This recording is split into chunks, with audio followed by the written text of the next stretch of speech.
आखिरकार बांग्लादेश के भीतर सक्रिय उन अराजक तत्वों ने भारत की अंतर्राष्ट्रीय सीमा पर वह दुस्साहस कर ही दिया जिसका अंदाजा शायद रणनीतिक विश्लेषकों को सपने में भी नहीं था।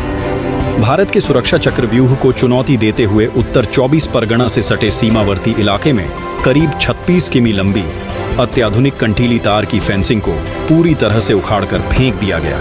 सरहद पर भारतीय संप्रभुता के प्रतीक बुनियादी ढांचे को निशाना बनाए जाने की यह खबर जैसे ही फैली, सीमा सुरक्षा बल के जांबाज कप्तानों ने मोर्चा संभाल लिया, जिसके बाद सीमा पर उपद्रवियों और सुरक्षा बलों के बीच भारी बवाल देखने को मिला।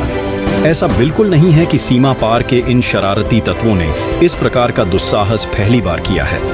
इतिहास गवाह है कि अतीत में भी तस्करी और घुसपैठ के सिंडिकेट को जिंदा रखने के लिए ये इस तरह की हरकतों को अंजाम देते आए हैं। लेकिन इस बार का यह घटनाक्रम सामान्य विवाद नहीं है। इस बार सरहद पर इतना बड़ा बवाल इसलिए मचा है क्योंकि कूटनीतिक गलियारों में एक दिन पहले ही यानी 21 जून को बहुत बड़ा उलटफेर हुआ था। दरअसल कल ही बांग्लादेश के विदेश मंत्री खलील उर रहमान ने अपनी संसद के पटल पर खड़े होकर एक बेहद ऐतिहासिक बयान दिया था। उन्होंने देश और दुनिया के सामने यह स्पष्ट स्वीकारोक्ति की थी कि उनके कुछ सीमावर्ती संगठन और तत्व भारत के साथ अच्छा व्यवहार नहीं करते, जिससे द्विपक्षीय संबंधों में कड़वाहट आ रही है। संसद के भीतर अपनी गंभीर कूटनीतिक गलती को स्वीकार करते हुए उन्होंने बाकायदा भरोसा दिलाया था कि अब आगे से ऐसी रणनीतिक भूल दोबारा कभी नहीं दोहराई जाएगी। लेकिन दोस्तों, विदेश मंत्री का यही शांतिपूर्ण और आत्मसमर्पण वाला बयान वहां के कुछ बेहद कट्टरपंथी और भारत विरोधी तत्वों को बुरी तरह खटक गया। उनके पेट में दर्द इसलिए होने लगा क्योंकि अगर नई दिल्ली और ढाका के बीच कूटनीतिक रिश्ते फिर से सुधर गए और सीमा पार से होने वाला अवैध सिंडिकेट पूरी तरह ठप हो गया, तो इन असामाजिक तत्वों का राजनीतिक और आर्थिक दाना पानी हमेशा के लिए बंद हो जाएगा। खुफिया इनपुट्स की माने तो इस पूरे सीमावर्ती बवाल को भड़काने के पीछे वहां की जमात-ए-इस्लामी पार्टी के शीर्ष नेताओं का सबसे बड़ा हाथ सामने आ रहा है। यह एक ऐसा कड़वा सच है जिसे छुपाया नहीं जा सकता, क्योंकि इस पूरी राजनीतिक पार्टी का वजूद और इनकी पूरी सियासत ही सिर्फ और सिर्फ भारत विरोध के एजेंडे पर टिकी हुई है। जब इन्हें दिखा कि संसद के भीतर से कूटनीति का रुख बदल रहा है, तो इन्होंने रातों रात सीमावर्ती इलाकों में अपने कैडर्स को उकसाकर 36 किमी के इस पूरे फेंसिंग पैच को निशाना बनाने की साजिश रच डाली। लेकिन इन नासमझ कट्टरपंथियों को इस बात का जरा भी अंदाजा नहीं था कि भारत की राष्ट्रीय सुरक्षा और सीमाओं की गरिमा आज किसी राजनीतिक सौदेबाजी की मोहताज नहीं है। उत्तर 24 परगना के इस कोर सेक्टर में जैसे ही भारतीय फेंसिंग को नुकसान पहुंचाने की नापाक कोशिश हुई, दिल्ली के साउथ ब्लॉक में एक बेहद गोपनीय और कड़क हाई लेवल मीटिंग बुला ली गई। गृह मंत्री अमित शाह के सीधे निर्देशों के बाद सीमा सुरक्षा बल की स्पेशल क्विक रिएक्शन टीमों ने सरहद पर एक ऐसा अभेद्य मोर्चा तैयार कर दिया है जिसे देखकर विरोधी कमांडरों के पसीने छूट रहे हैं। आखिरकार 36 किमी की इस फेंसिंग को उखाड़े जाने के बाद भारतीय सुरक्षा बलों ने ग्राउंड जीरो पर कौन सा अंतिम एक्शन प्लान लागू कर दिया है। जमात-ए-इस्लामी के इस गहरे अंतर्राष्ट्रीय नेटवर्क को नेस्तनाबूद करने के लिए भारत की खुफिया एजेंसियां कौन सी बड़ी डिजिटल सर्जिकल स्ट्राइक करने जा रही हैं और नए भारत के इस फौलादी जवाब के बाद पूरे क्षेत्रीय समीकरण में क्या बदलाव आने वाले हैं, जानेंगे सब कुछ आज के इस बेहद प्रामाणिक और विस्तृत रणनीतिक विश्लेषण में। दोस्तों, उत्तर 24 परगना से सटे सीमावर्ती इलाके में 36 किमी लंबी फेंसिंग को निशाना बनाया जाना कोई अचानक भड़का हुआ स्थानीय गुस्सा नहीं था, बल्कि यह एक सोची समझी राजनीतिक साजिश का हिस्सा था। जब सुरक्षा एजेंसियों ने ग्राउंड जीरो से इनपुट्स इकट्ठा करने शुरू किए, तो इस पूरे बवाल के पीछे छिपा वह खतरनाक राजनीतिक गठजोड़ बेनकाब हो गया, जिसका सीधा कनेक्शन वहां की जमात-ए-इस्लामी पार्टी के थिंक टैंक से जुड़ा हुआ था। असल में जैसे ही विदेश मंत्री खलील उर रहमान ने संसद के भीतर यह स्वीकार किया कि सीमा पर भारत के साथ किया जा रहा व्यवहार गलत है, वैसे ही कट्टरपंथी खेमे में खलबली मच गई। उन्हें साफ दिखने लगा कि यदि भारत के साथ सीमा प्रबंधन और सुरक्षा ग्रिड पूरी तरह बहाल हो गए, तो उनका सबसे बड़ा एजेंडा यानी भारत विरोध का कार्ड हमेशा के लिए बेकार हो जाएगा। इसी डर के चलते स्थानीय सिंडिकेट, तस्करों और कट्टरपंथी कैडर्स को एक साथ एक्टिवेट किया गया। उन्हें स्पष्ट निर्देश दिए गए कि भारत जो आधुनिक स्मार्ट फेंसिंग लगा रहा है, उसे इस कदर क्षतिग्रस्त कर दिया जाए कि पूरा सुरक्षा प्रोजेक्ट ठप हो जाए। खुफिया जांच में यह बात भी सामने आई है कि इस 36 किमी के पैच को जानबूझकर चुना गया था, क्योंकि यह इलाका रणनीतिक रूप से बेहद संवेदनशील है और यहाँ की भौगोलिक स्थिति का फायदा उठाकर अक्सर घुसपैठ की कोशिशें की जाती रही हैं।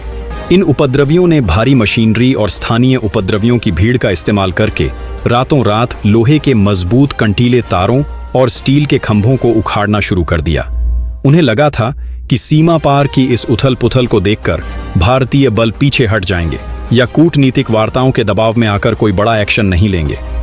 लेकिन वे यह भूल गए कि आज का भारत अपनी सीमाओं की सुरक्षा से जुड़ा एक भी फैसला किसी बाहरी दबाव या धमकी के तहत नहीं लेता। जैसे ही सीमा सुरक्षा बल की पेट्रोलिंग यूनिट्स को इस तोड़फोड़ की भनक लगी, फ्रंटलाइन चौकियों पर तुरंत अलार्म बज उठे। जवानों ने बिना एक पल गंवाए उपद्रवियों की भीड़ को खदेड़ना शुरू कर दिया। जब सीमा पार से रोड़ेबाजी और हिंसक प्रयास किए गए तो भारतीय कमांडरों ने कड़ा रुख अपनाते हुए पूरे इलाके को कॉम्बैट जोन में तब्दील कर दिया और अतिरिक्त टुकड़ियों को तुरंत अग्रिम मोर्चे पर तैनात कर दिया। इस कड़े एक्शन के बाद यह बवाल केवल सरहद तक सीमित नहीं रहा, बल्कि इसका सीधा असर दोनों देशों के नीतिगत गलियारों पर पड़ने लगा। दिल्ली के कमांड सेंटर को जैसे ही इस सुनियोजित राजनीतिक तोड़फोड़ की लाइव रिपोर्ट्स मिलीं, गृह मंत्रालय ने इस हरकत को राष्ट्रीय सुरक्षा के लिए एक सीधी चुनौती माना। इसके तुरंत बाद एक ऐसा आदेश जारी किया गया जिसने सरहद के पार बैठे साजिशकर्ताओं के पूरे नेटवर्क को हिलाकर रख दिया। आखिर क्या था भारत का वह कड़ा कदम जिसने विरोधियों के मंसूबों को पूरी तरह ध्वस्त कर दिया? चलिए इस रणनीतिक विश्लेषण के सबसे बड़े मोड़ की तरफ बढ़ते हैं।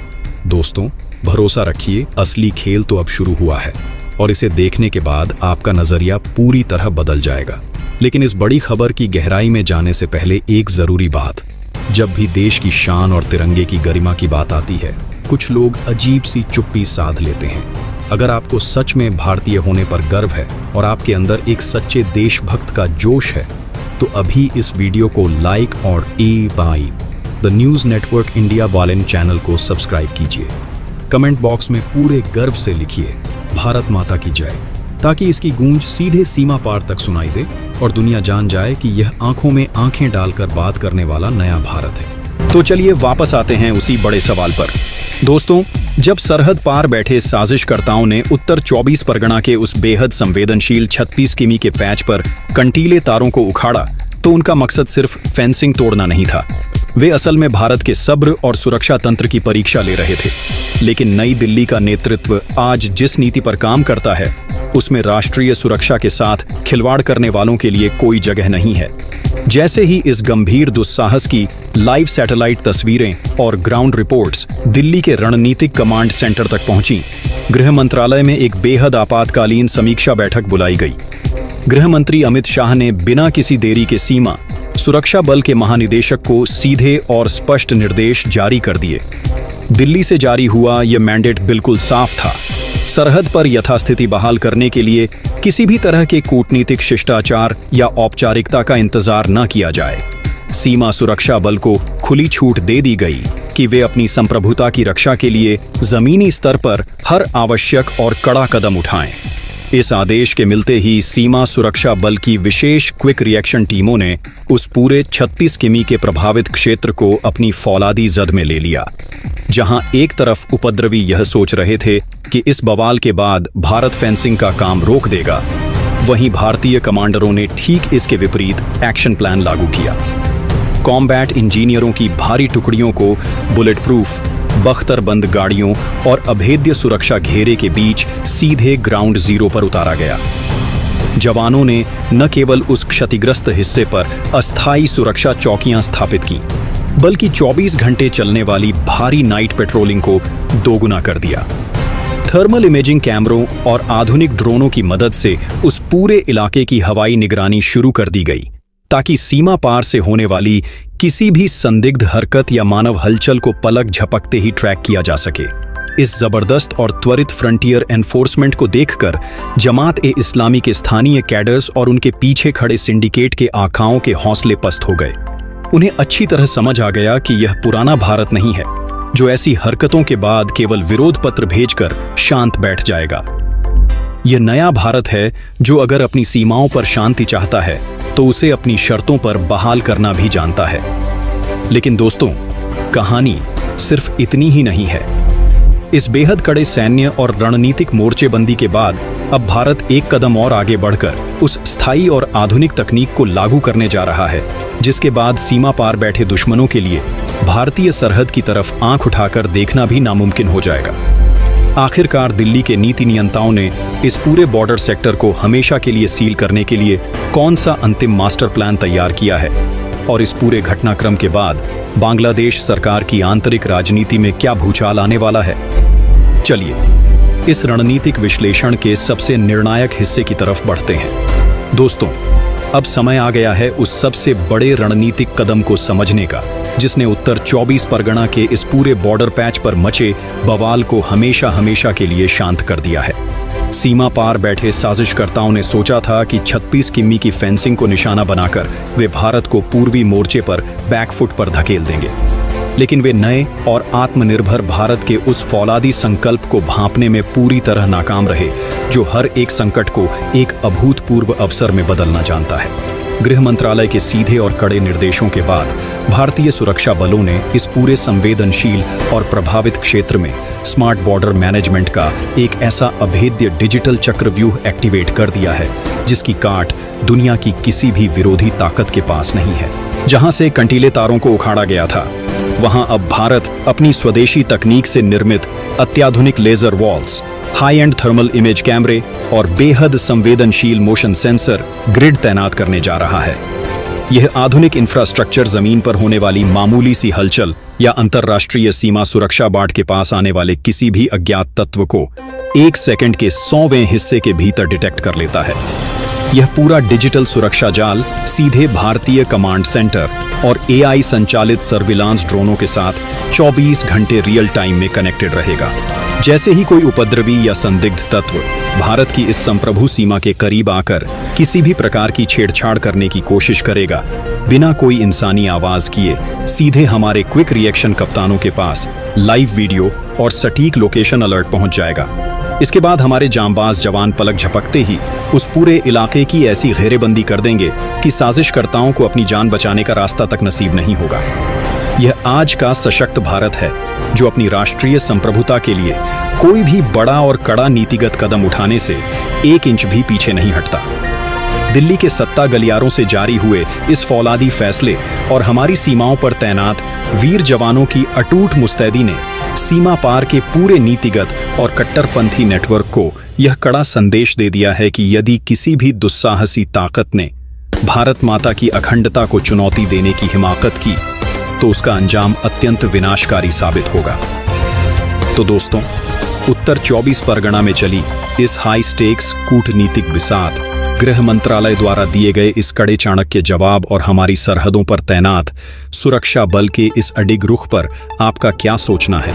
क्या आपको भी लगता है कि भारत को बिना किसी बाहरी दबाव या बहकावे में आए अपनी अंतर्राष्ट्रीय सीमा पर चल रहे इस आधुनिक फेंसिंग और डिजिटल डिफेंस इंफ्रास्ट्रक्चर के प्रोजेक्ट को इसी तरह युद्ध स्तर पर आगे बढ़ाते हुए तुरंत पूरा कर देना चाहिए?